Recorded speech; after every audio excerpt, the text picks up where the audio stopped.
नमस्कार, ताराणीच्या आणखी एका एपिसोडमध्ये आपलं सहर्ष स्वागत। कोल्हापूर भाजपचे नवनियुक्त जिल्हाध्यक्ष विजय जाधव सर आज आपल्या स्टुडिओमध्ये उपस्थित आहेत।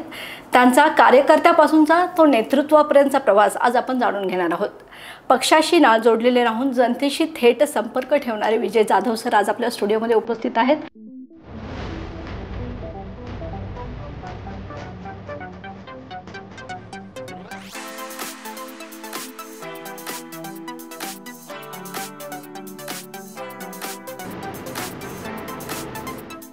मी सरांचं मनापासून स्वागत करते।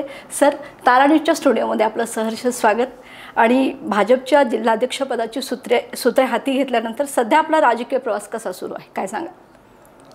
मी गेली 27 वर्षे भारतीय जनता पार्टीचा कार्यकर्ता म्हणून काम करतोय। खरं तर मी बूथ प्रमुख म्हणून काम सुरू केलं आणि मला कुठलीही राजकीय पार्श्वभूमी नाही।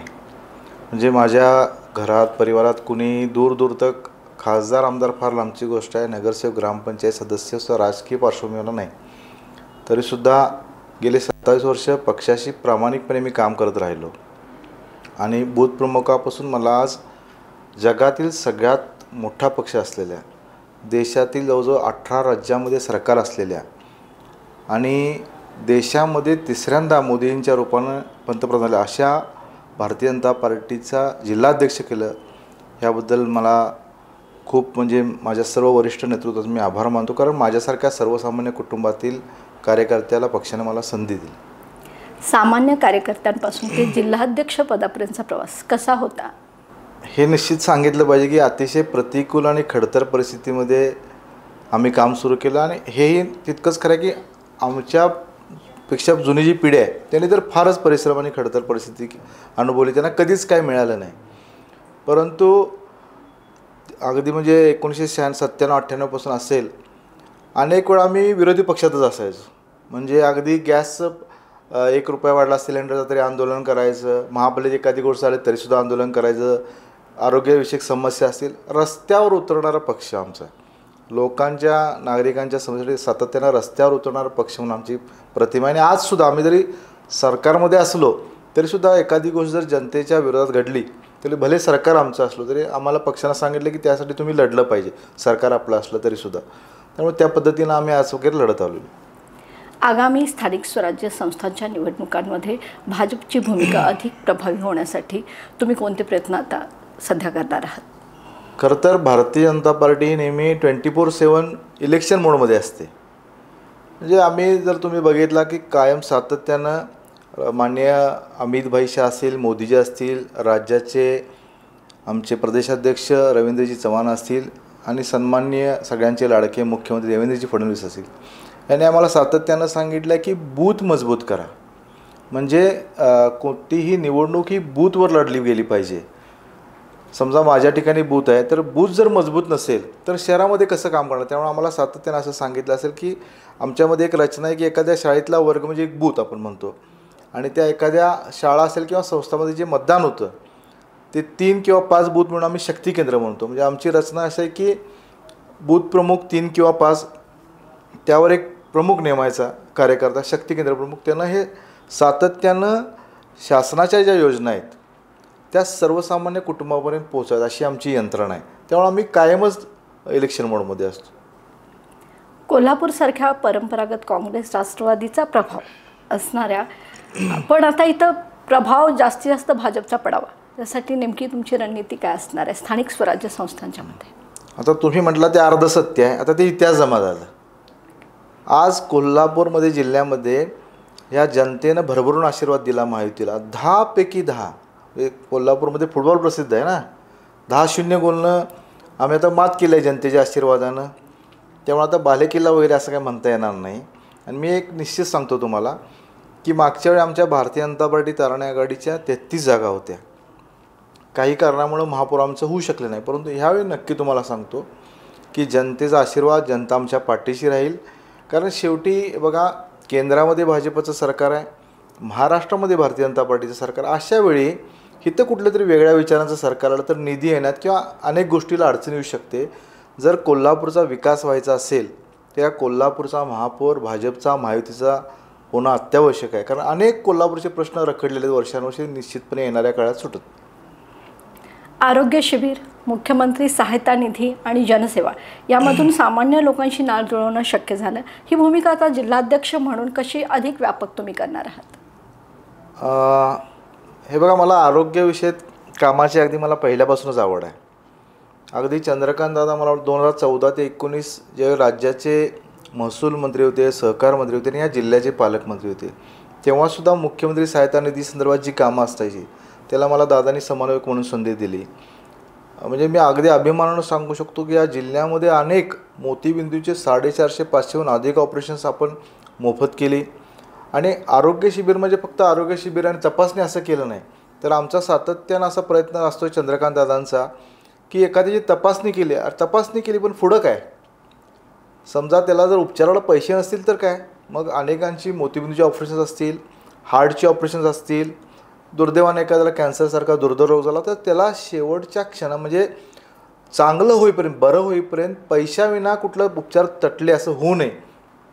मग त्यात शासकीय योजना अनेक असतील, त्या कार्यकर्त्या पेशंटपर्यंत पोचवणं एक, आणि जर त्याला तेही होऊ शकलं नाही तर सुदैवानं चंद्रकांत दादांसारखी अनेक माणसं या जगात आहेत की ज्यामुळं त्यांनी सरळ हातानं ते कधीच असं सांगणार नाहीत की मी ह्याला मदत केली, ते त्यांच्या भाषेत लोकवर्गणीतून मदत केली. अशा अनेकांना दादांच्या माध्यमातून मदत करता आली याचा मला मनस्वी आनंद होतो. तुम्ही तुमची माहिती घेताना सांगितलं की जेव्हा कधी मोठे नेते कोल्हापूरमध्ये यायचे तेव्हा त्यांच्या सुरक्षिततेचा जिम्मा तुम्ही बऱ्याच वेळा उठवलेला आहे, पंतप्रधान असू देत किंवा गृहराज्यमंत्री असू देत. आता कुठंतरी ते निवडणूक व्यवस्थापनासाठी त्याचा उपयोग तुम्हाला होईल असं वाटतं का? थोडंसं दुरुस्त करतो तुम्हाला मी. सुरक्षा म्हटलं नाही की मोठ्या सभांचं नियोजन म्हटलं. ओके. कारण अगदी देशाचे पंतप्रधान माननीय मोदीजी असतील, आपले कणखर गृहमंत्री अमितभाई असतील, माननीय नितीनजी गडकरी असतील, राज्याचे मुख्यमंत्री देवेंद्रजी असतील, अशा अनेक मोठ्या सभा या कोल्हापूर शहरामध्ये झाल्या. अनेक वेळा ही मोठी मंडळी कोल्हापुरात आली. त्याचं नियोजन चंद्रकांतदादांच्या माध्यमातून पक्षानं माझ्यावर सातत्यानं जबाबदारी टाकली आणि मी अगदी प्रामाणिकपणे काटेकोरपणे याचं पालन करत राहिलो. आणि निश्चितपणे सगळ्याच कार्यकर्त्यांना कुठलं ना कुठलं नियोजन दिलं जातं, ह्याचा मला डे टू डे कामामध्ये निश्चितपणे प्रचंड उपयोग होतो. राजकीय पार्श्वभूमी नसतानाही तुम्ही आजवरचं मोठं स्थान मिळवले. अशा पार्श्वभूमीतून येणाऱ्या नव्या कार्यकर्त्यांना पक्षात संधी मिळावी यासाठी काय तुमचं नियोजन आहे काय, किंवा काही प्रयत्न होणार आहे का? हे बघा, मी स्वतः सर्वसामान्य कुटुंबातून आलो, मला कुठलीही राजकीय पार्श्वभूमी नाही, त्यामुळं मी साहजिक आहे माझा कल हा जे सर्वसामान्य कार्यकर्ता मोठा झाला पाहिजे हीच असणार आहे. उद्याच आमचा राष्ट्रीय अध्यक्ष कोण असेल, प्रदेशाध्यक्ष असेल, कोण सांगता येत नाही. त्यामुळे सर्वसामान्य कार्यकर्त्याला आपण बघितलं की मोदीजी स्वतः चहावाले झाले पंतप्रधान, देवेंद्रजी बघा, माझ्यासारख्या सर्वसामान्य कुटुंबातल्या कार्यकर्त्याला संधी दिली. त्यामुळे माझं साहजिकच आहे जो कार्यकर्ता काम करतो सर्वसामान्य कुटुंबात त्याला निश्चितपणे आम्ही प्रामाणिकपणे साथ देतो, त्याच्या पाठीशी राहतो. अजातशत्रू अशी तुमची ओळख आहे, पण राजकारणात ते टिकवणं शक्य नसतं किंवा कठीण असतं म्हटलं जातं. हे संतुलन राखताना कधी आव्हान आले असं तुम्हाला वाटतं का? मग निश्चितपणे अनेक वेळा आव्हानं येत असतात की एखाद्याच्या विरोधी पक्षाच्या ह्याच्याविरुद्ध आंदोलन करावं लागतं, त्याच्याविरुद्ध पत्रकं काढावं लागतात. 100% आम्ही माझ्या पक्षाच्या भूमिकेशी प्रामाणिक राहतो, परंतु वैयक्तिक संबंध हा विषय वेगळा. माझी नेहमीच भूमिका राहिलेली आहे की वैयक्तिक टीका टिप्पणीपासून आपण थोडंसं बाजूला राहिलं पाहिजे, कारण ही महाराष्ट्राची संस्कृती नाही.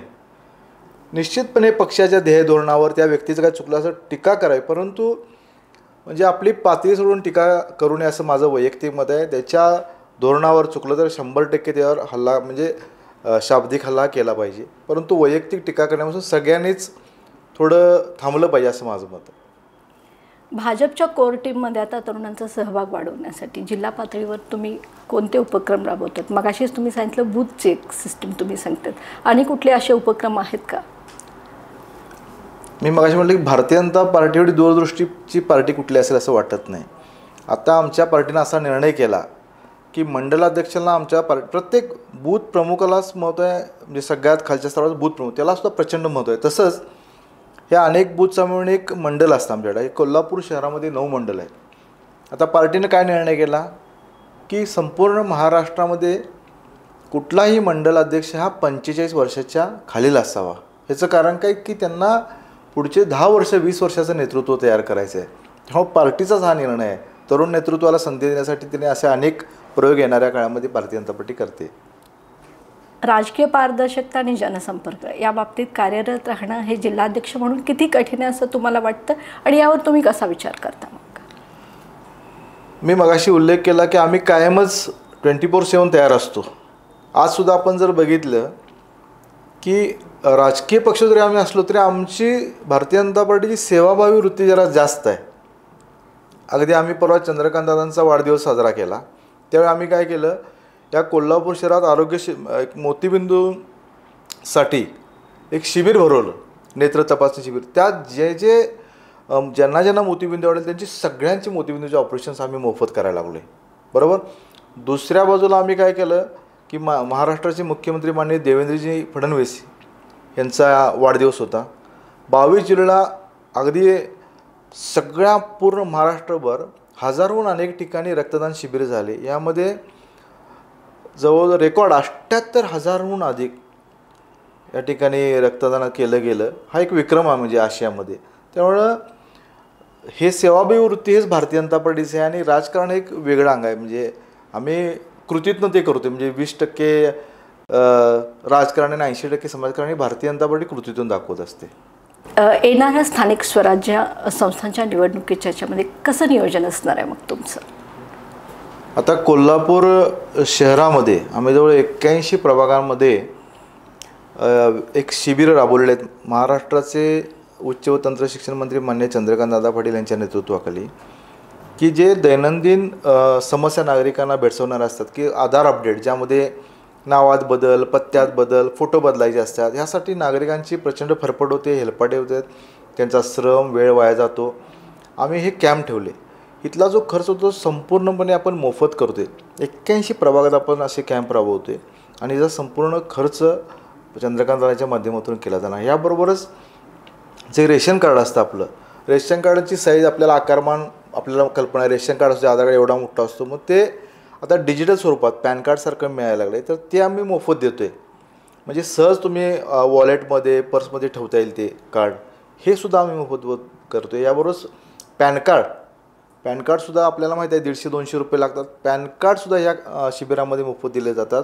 याबरोबरच अगदी शाळा कॉलेज सुरू होण्याच्या पूर्वी नागरिक आमच्या आमच्या विद्यार्थ्यांना मोठा प्रश्न असतो उत्पन्नाचा दाखला, रहिवासी दाखला, हे सुद्धा आम्ही मोफत केले. याला आपण बघितले अनेक ठिकाणी 400-500 रुपये घेतात.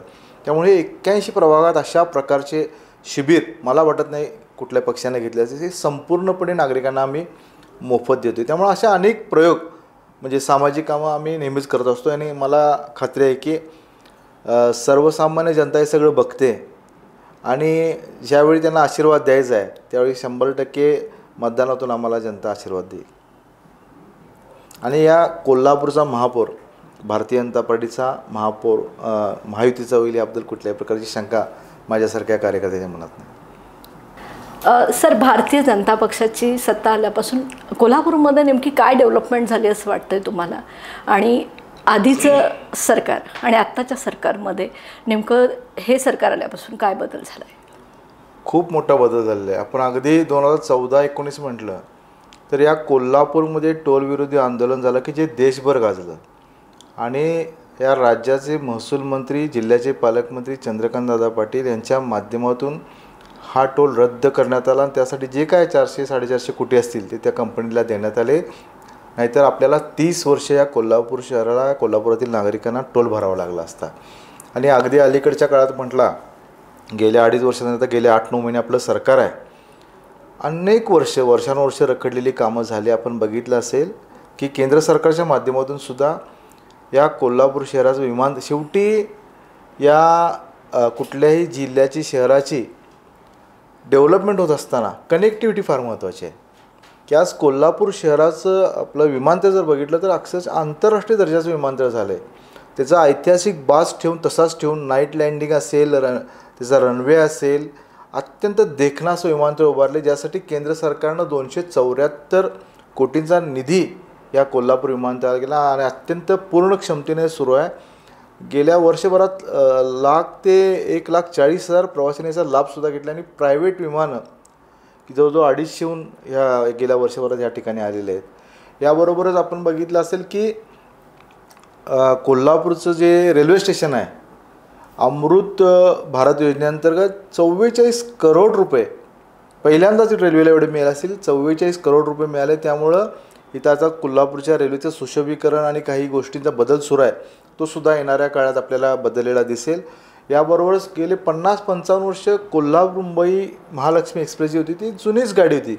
तिची अवस्था अत्यंत बिकट झाली होती. आतला अस्वच्छता असेल, तिचे डबे असतील, टॉयलेट्स असतील. आज आपण बघा, कोल्हापूर महालक्ष्मी एक्सप्रेस पूर्ण नव्या रूपात या ठिकाणी आलेली, अत्यंत देखणी. आणि आणखी एक महत्त्वाचं म्हणजे वंदे भारत एक्सप्रेस कोल्हापूर पुणे, अत्यंत आरामदायक प्रवास, AC प्रवास आणि जलद प्रवास, त्यासाठी कोल्हापूर पुणे वंदे भारत एक्सप्रेस सुरू झाले. आणि आम्हाला सगळ्यांना आशा आहे की येणाऱ्या काळात लवकरच कोल्हापूर मुंबई वंदे भारत एक्सप्रेससुद्धा सुरू होईल. किंवा असे अनेक कार्यक्रम या ठिकाणी, असे अनेक डेव्हलपमेंट केली. अगदी अलीकडच्या काळामध्ये राज्याचे कार्यक्षम मुख्यमंत्री देवेंद्रजी फडणवीस यांनी वर्षानुवर्ष असं व्हायचं की अंबाबाई तीर्थक्षेत्र आराखड्याचा प्रस्ताव पाठवा, किती वेळा प्रस्ताव पाठवणार, परंतु या राज्याच्या मुख्यमंत्र्यांनी एक मोठा निर्णय घेतला आणि या अंबाबाई तीर्थक्षेत्र विकास आराखड्यासाठी 1500 कोटी रुपये मंजूर केले.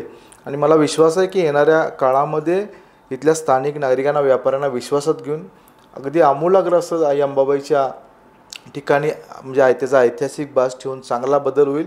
आणि ह्यामुळं कोल्हापूरच्या अर्थकारणाला एक प्रकारे बळकट येईल. याबरोबर ज्योतिबा, आपल्या दख्खनचा राजा ज्योतिबा यांनासुद्धा 250 कोटी रुपये मिळालेले आहेत. तिथले जे काही म्हणजे पार्किंगचे प्रॉब्लेम्स असतील, जो मंदिरातले काही गोष्टी असतील, सुशोभीकरण असेल, ह्या सगळ्या गोष्टींसाठी 250 कोटी रुपये ज्योतिबा मंदिराच्या ह्याच्यासाठी सुद्धा मिळालेले आहेत. त्यामुळे अशा अनेक गोष्टी झाल्या. आणि मला निश्चितपणे खात्री आहे की येणाऱ्या गेल्या 40 वर्षामध्ये जी कोल्हापूर शहराची मागणी आहे खंडपीठ, कारण आपल्या कोल्हापूर, सांगली, सातारा, सोलापूर, रत्नागिरी, सिंधुदुर्ग या 6 जिल्ह्यातील नागरिकांना कोर्टाच्या फेऱ्या माराव्या लागतात. आणि जवळ 25,000हून अधिक केसेस प्रलंबित आहेत मुंबईमध्ये. आणि मग वेळ, श्रम, पैसा वाया जातो. तिथं राहण्याची व्यवस्था, आपल्याला महागाई माहीत आहे.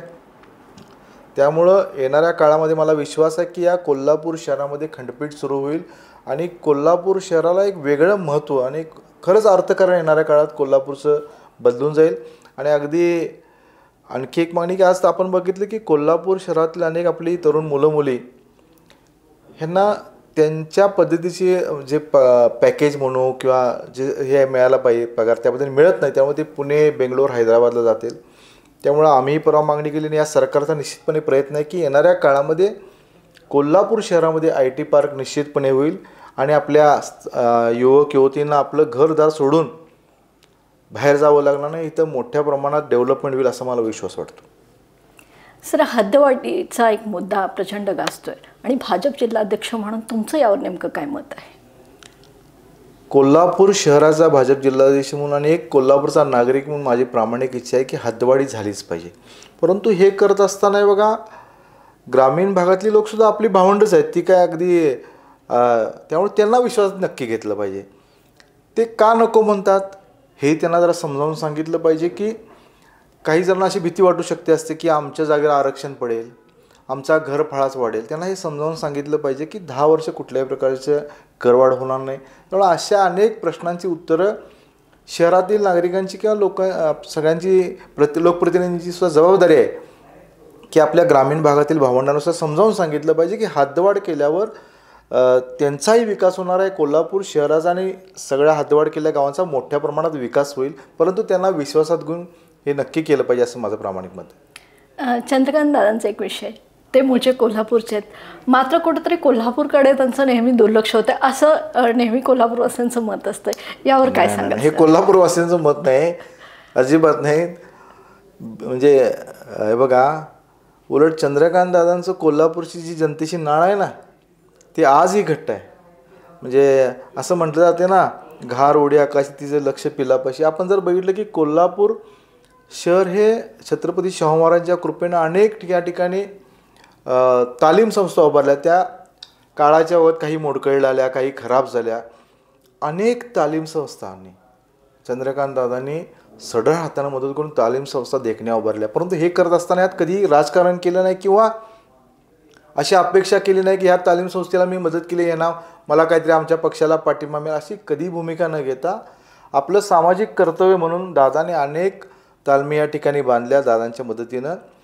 याबरोबर आपण बघितलं की आज कोल्हापूर शहरामध्ये इंजिनिअरिंग कॉलेज होते, डिग्री जवळजवळ 11 मजली हॉस्टेल होते आणि इंजिनिअरिंगचे डिग्रीसाठी होते कॉलेज होते. यासाठी 174 कोटी रुपये मंजूर झाले आणि आता काम पण सुरू आहे. आणि मला वाटते की येणाऱ्या मार्चमध्ये जवळजवळ पहिला टप्प्याचा पूर्ण होईल आणि येणाऱ्या 2 वर्षामध्ये हे सगळं हॉस्टेल कॉलेज तयार होऊन कोल्हापूरकरांच्या सेवेत दाखल होईल आणि अत्यंत चांगल्या दर्जाचं शैक्षणिक संस्था सरकारी चंद्रकांत दादांच्यामुळे झाली आणि निश्चितपणे कोल्हापूरकरांसाठी फार अभिमानाचा क्षण असेल. याबरोबरच आपण बघितलं की दादांचे जे निर्णय आहेत मी इथले सांगेनच, परंतु मोफत शिक्षण मुलींचा केवढा मोठा ऐतिहासिक निर्णय आहे. त्यामुळं अनेक आमच्या सर्वसामान्य कुटुंबातील मुली आज शिकून मोठ्या हुद्द्यावर जातील, शिकतील, इंजिनियर होतील, ॲडव्होकेट होतील, डॉक्टर होतील.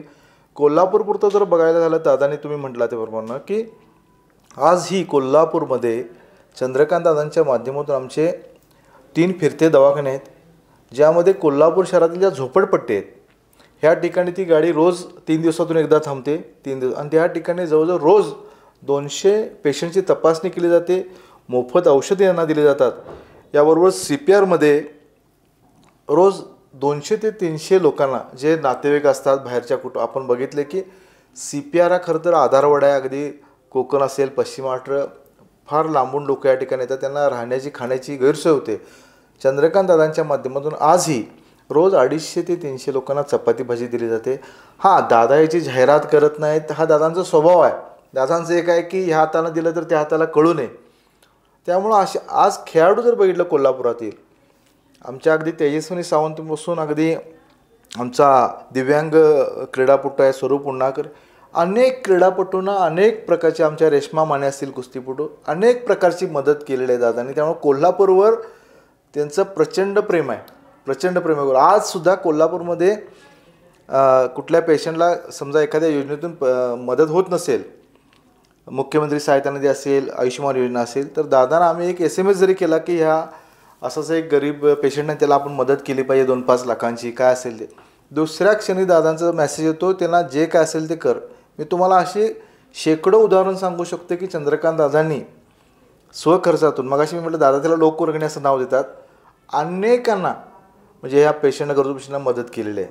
त्यामुळे कोल्हापूर दादांचं प्रचंड प्रेम आहे आणि कोल्हापूरच्या नागरिकांशी नाळ दादांनी जोडलेली आहे, ती कधीही तुटणार नाही. आणखी एक महत्त्वाचा प्रश्न असा, सध्या शक्तिपीठ महामार्गावरून बरंच राजकारण गाजतं, तो व्हावा की नाही, तुमचं काय मत आहे? नाही, येणाऱ्या काळामध्ये आता शक्तिपीठ महामार्ग हा माननीय मुख्यमंत्र्यांनी सांगितलं की तो होईल, परंतु हे करत असताना हे निश्चित आहे की शेवटी ज्याच्या जमिनी जात असेल त्याला विश्वासात घेतलं पाहिजे. आणि माननीय मुख्यमंत्र्यांनी सुद्धा सांगितले की ह्यासाठी जोपर्यंत तिथल्या शेतकऱ्यांना विश्वासात घेतलं जाणार नाही तोपर्यंत कुठलाही निर्णय होणार नाही. आणि मला खात्री आहे की हे सरकार जनतेचं सरकार आहे, लोकांना विश्वासात घेतल्याशिवाय निर्णय होईल असं मला वाटत नाही. तर हे होते भाजपचे जिल्हाध्यक्ष विजय जाधव सर. त्यांची भूमिका ही केवळ पक्षाचं नेतृत्व करणारी नसून नव्या कार्यकर्त्यांना प्रेरणा देणारी आणि कोल्हापूरच्या भाजपला नवे परिमाण देणारी ठरत आहे. मी सरांच्या पुढच्या वाटचालीसाठी शुभेच्छा देते आणि आजचा कार्यक्रम इथंच संपवते. धन्यवाद.